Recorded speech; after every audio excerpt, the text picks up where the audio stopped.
hard as it took you to make it, it's one easy mess up and can tear it and destroy it. So I always tell my like, man, before you even hit send, before you even hit DM, or before you just put a picture up there, think about who's gonna see this and where the backlash gonna come from it. If you don't, before you send it, don't just send something and just be like, it's whatever.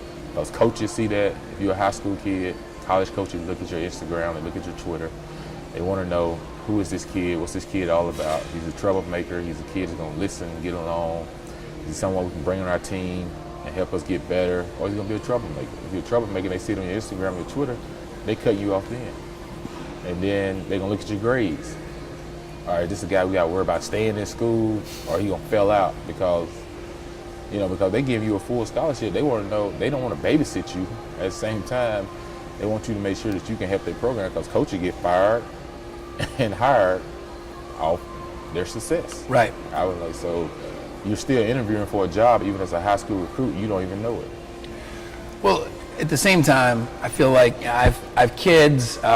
My kids have do's and don'ts, right? Mm-hmm. And if I sit there all day and tell them what not to do, don't do this, don't do this, don't do this, they're going to do something. Mm-hmm. So they also need to be equipped with what to do. Right.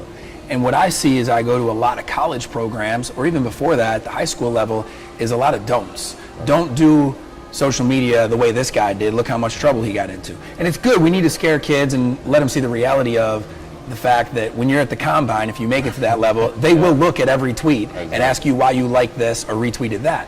But what about the do's, right? What about how to handle yourself properly on social media? Yeah, that's the other thing going back to the platform. The thing is, put some positive stuff out there about you, like who you are as a person. Like put it out there. Let people know. If you're gonna put a picture out there, put a picture out there doing something that you're not being fake about, but this is the real you. Right. And don't think that you got to put the picture out there to get attention. A lot of people do stuff just to get attention. Right. Or, I mean, we've been in the locker room before the games. Guys just put something out there just to get a whole bunch of followers right before the game. I'm like, dude, are you focused on the game, or you focused on how many followers you got? I was like, it's a time and place for everything. But a kid can also put out there, like, look, what they striving to be in life, what they want to be in life. Like me was always like, okay, I wanted to play ball. Okay, when I got finished playing ball, I wanted to coach. I wanted to be interactive with kids, take all the stuff that I learned for the pros and bring it back to the community and tell these kids and install these kids the things I learned along the way. I said, be influential on your Instagram, your social media. I like, the more you can be influential, the more people, you get those people that need to hear you.